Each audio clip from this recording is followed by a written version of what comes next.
A television pilot is a standalone episode of a television series that is used to sell the show to a television network. At the time of its creation, the pilot is meant to be the testing ground to gauge whether a series will be successful, and is therefore a test episode of an intended television series. It is an early step in the development of a television series, much like pilot studies serve as precursors to the start of larger activity. Television networks use pilots to discover whether an entertaining concept can be successfully realized. After seeing this sample of the proposed product, networks will then determine whether the expense of additional episodes is justified. They are best thought of as prototypes of the show that is to follow, because elements often change from pilot to series. Variety estimates that only a little over a quarter of all pilots made for American television proceed to the series stage, although the figure may be even lower. Most pilots are never publicly screened if they fail to sell a series.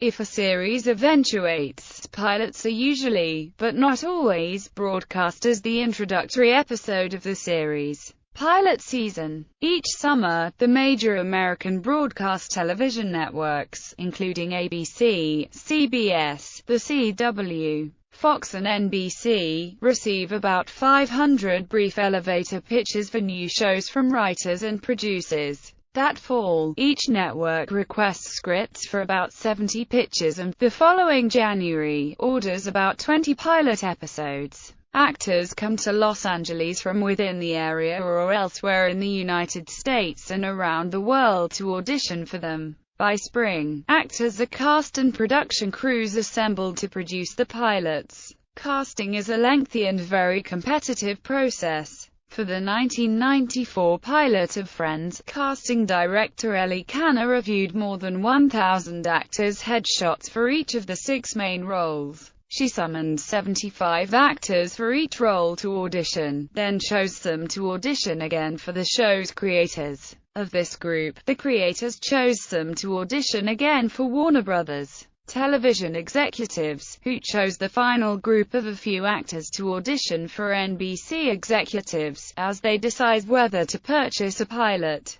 Network executives generally have ultimate authority over casting. Since the networks work on the same shared schedule, directors, actors and others must choose the best pilot to work for with the hopes that the network will choose it. If it is not chosen, they have wasted their time and money and may have missed out on better career opportunities. Once they have been produced, the pilots are presented to studio and network executives, and in some cases to test audiences. At this point, each pilot receives various degrees of feedback and is gauged on its potential to advance from one pilot to a full-fledged series. Using this feedback, and factoring in the current status and future potential of their existing series, each network chooses about 4 to 8 pilots for series status. The new series are then presented at the network's annual upfronts in May, where they are added to network schedules for the following season, and at the upfront presentation the shows are shown to potential advertisers and the networks sell the majority of the advertising for their new pilots. The survival odds for these new series are low, as typically only 1 or 2 of them survive for more than 1 season. Types of pilot. Standard pilot production. If a network is not completely sold on a potential series premise but still wants to see its on-screen execution, and since a single pilot can be expensive to produce, a pilot presentation may be ordered.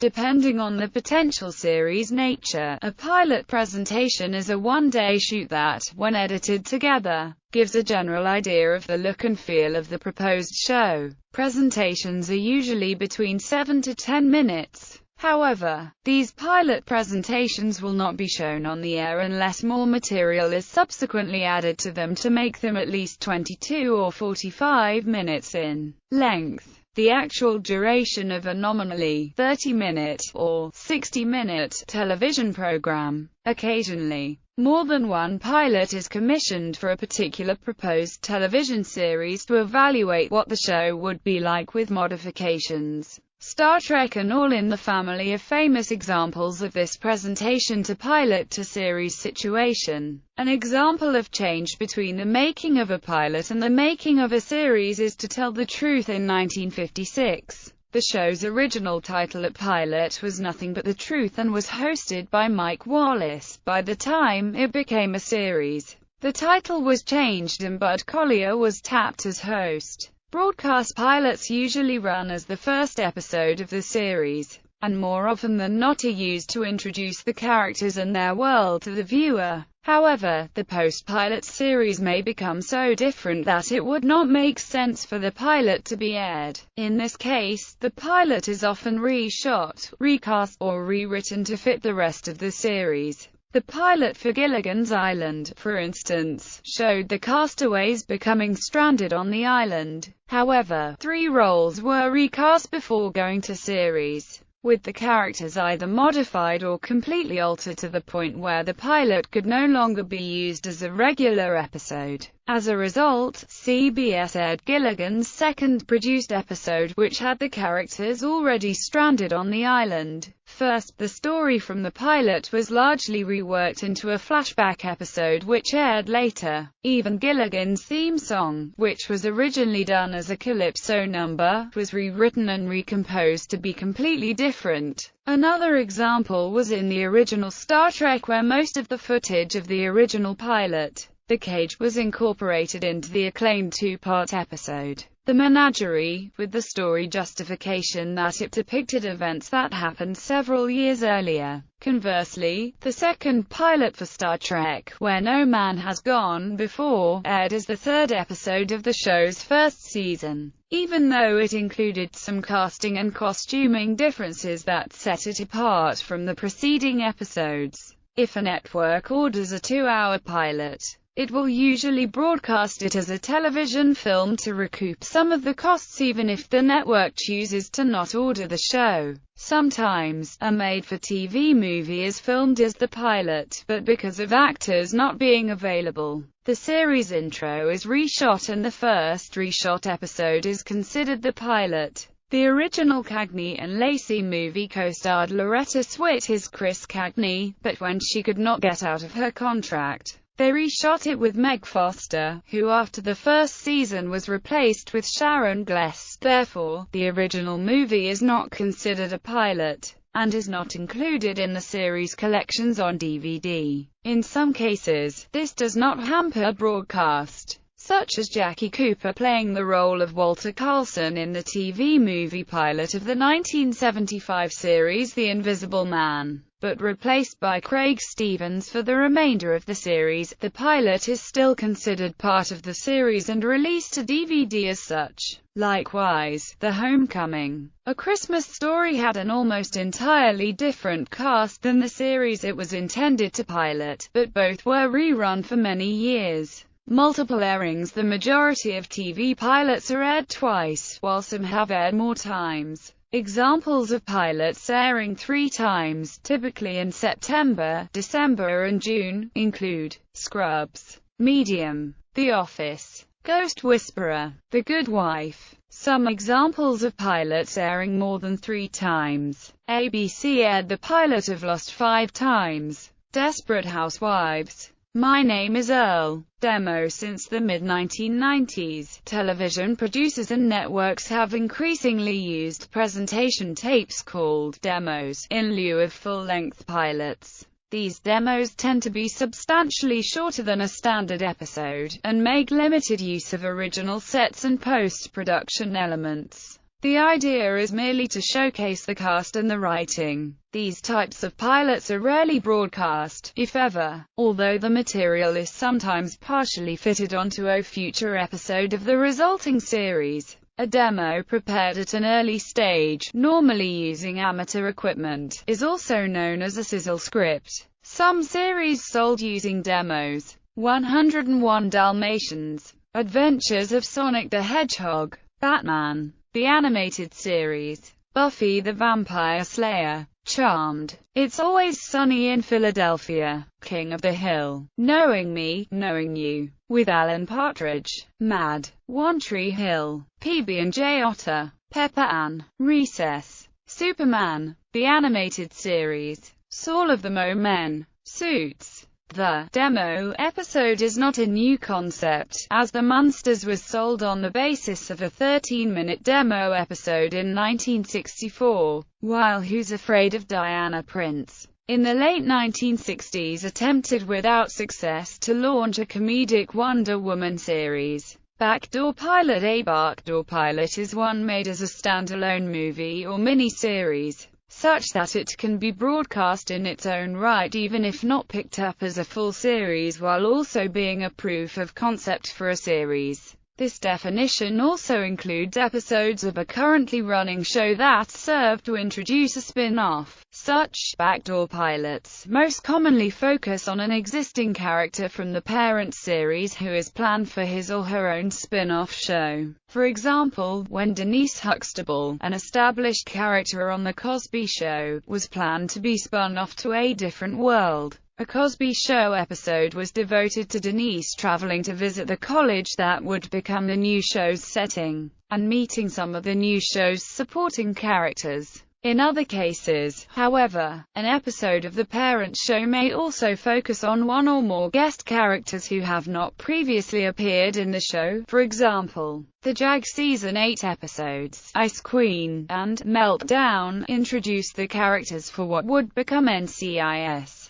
While the NCIS Season 6, Legend Part 1, and Legend Part 2, two-part episode introduced the characters for what would become the NCIS spin-off series, NCIS Los Angeles, and the NCIS Season 11 two-part episode, Crescent City, introduced the characters for what would become NCIS New Orleans. Similarly, the backdoor pilot for the television sitcom Empty Nest was an episode of The Golden Girls, which relegated that show's regular stars to supporting characters in an episode devoted to new characters who were introduced as their neighbors. Feedback on the episode resulted in Empty Nest being extensively reworked before its debut, while the concept and the living next to the Golden Girls setting was retained. The series ended up featuring different characters than those in the original Golden Girls episode.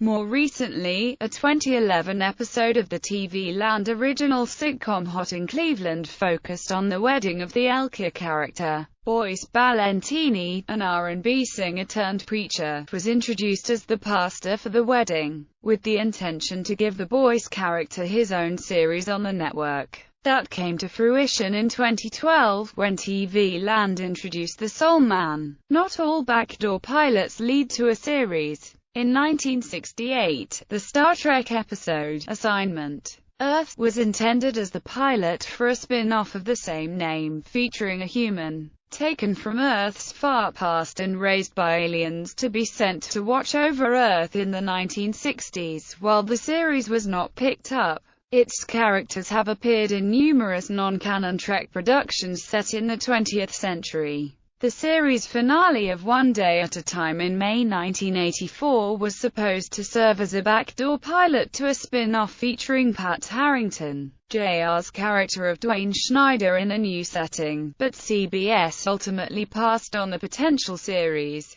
The Dukes of Hazzard aired two episodes, named Jude Emery and Mason Dixon's Girls, which served as a backdoor pilot complete with the Dukes cast interacting with the new characters. Ultimately, CBS passed on the two series in favor of a series starring Hazzard County Deputy Enos Strait. An example from an animated series would be in the Fairly OddParents episode, Crash Nebula, which was used as a backdoor pilot for a series called Crash Nebula that was never produced. In a more recent example, Lifetime pursued a spin-off procedural drama of Army Wives featuring Bridget Branner's character, police officer Pamela Moran. The fourth season episode, Murder in Charleston, was intended to serve as a backdoor pilot for the proposed spin-off. The episode sees Moran teaming up with an Atlanta-based detective on a murder that is related to a case she has been working on for the past 3 years. At the end of the episode, the detective encourages Moran to take a detective's exam, and to look for her if she is in Atlanta. In September 2010, however, Lifetime declined to pick up the project series. The Gossip Girl episode, Valley Girls, was supposed to be a backdoor pilot for a prequel spin-off series starring Brittany Snow as a young Lily Van Der Woodson. The series was to be set in the 1980s. However, the show was not picked up. The Farm was an episode of NBC's The Office that was supposed to act as a backdoor pilot for a spin-off series starring Rainn Wilson and focusing on his character, Dwight Schrute. Upon review, the spin-off was not picked up by NBC and the original version was never aired. Instead, it was reworked with additional material shot later, as the original version contained certain aspects that were appropriate for a pilot of a new show. A historically important venue for backdoor pilots has been the anthology series. They have variously been used as a place to show work still being actively considered for pickup, and as a venue for completed work already rejected by the network. With the decline of anthology series, backdoor pilots have increasingly been seen as episodes of existing series, one-off television films, and mini-series. As backdoor pilots have either failed to sell or are awaiting audience reception from its one-time broadcast, networks will not advertise them as pilots, only promoting them as a special or movie. It is thus often unclear to initial viewers of backdoor pilots that they are seeing a pilot of any kind, unless they have been privy to knowledgeable media coverage of the piece. Unintentional pilot. While, as listed above, there are many telemovies or episodes within series intended as pilots, there are often telemovies or episodes within other series that are so popular that they inspire later television series. Popular examples are South Park, which began as a duo of shorts its creators made at college, and Family Guy, which began life as a short titled The Life of Larry. A two-part episode of The $6 Million Man introduced the character of Jamie Summers who, despite dying in the story, was popular enough to narratively return to life in a spin-off series. The Bionic Woman was commissioned. The 2006 Doctor Who episode, School Reunion, was intended as a one-off reunion appearance by Sarah Jane Smith, but ended up leading to a spin-off series, The Sarah Jane Adventures. Put pilot. A put pilot is a pilot that the network has agreed to air either as a special or series. If the network does not air the pilot episode, the network will owe substantial monetary penalties to the studio. Generally, this guarantees that the pilot will be picked up by the network. Unsold pilot. Unsold television pilots are pilots developed by a company that is unable to sell it to a network for showing. 10/90ths. In a 10/90ths production model, a network broadcasts 10 episodes of a new television program without ordering a pilot first. If the episodes achieve a predetermined ratings level, the network orders 90 more to bring the total to 100 episodes. Immediately enough to rerun the show in syndication. Series that use the 10/90ths model include Tyler Perry's House of Pain, Meet the Browns, For Better or Worse, Debmar Mercury's Anger Management and Are We There Yet, and Entertainment Studios' Mr. Box Office and The First Family. As distinguished from first episode, a pilot episode is generally the first episode of a new show, shown to the heads of the studio to whom it is marketed. The television industry uses the term differently from most viewers. Viewers frequently consider the first episode available for their viewing to be the pilot. They therefore assume that the first episode broadcast is also the episode that sold the series to the network. However, this is not always true, in part because of the factors mentioned above. For instance, the episode, Invasion of the Bane, was not a pilot for the Sarah Jane Adventures because the BBC had committed to the first season before seeing any filmed content, yet it is routinely referred to as a pilot. In the Canadian supernatural drama Lost Girl, the pilot that sold the series to Showcase, Vexed, was used as the 8th episode of the first season. Sometimes, too, viewers will assign the word pilot to a word that represented the first appearances of characters and situations later employed by a series, even if the work was not initially intended as a pilot for the series. A good example of this is Love and the Television Set, an episode of Love, American Style that featured a version of the Cunningham family. It was in fact a failed pilot for the proposed 1972 series New Family in Town, not a successful pilot for 1974's Happy Days. So firmly embedded is the notion of it as a Happy Days pilot, however, that even series actress Erin Moran views it as such, as well as its creator, Gary Marshall. On other occasions, the pilot is never broadcast on television at all. Viewers of Temple Houston, for example, would likely have considered The Twisted Rope its pilot because The Man from Galveston was only publicly exhibited in cinemas 4 months later. Even then, The Man from Galveston had an almost entirely different cast, and its main character was renamed to avoid confusion with the then ongoing series. Ratings. List of highest-rated television pilots which attracted 28 million or more viewers in America.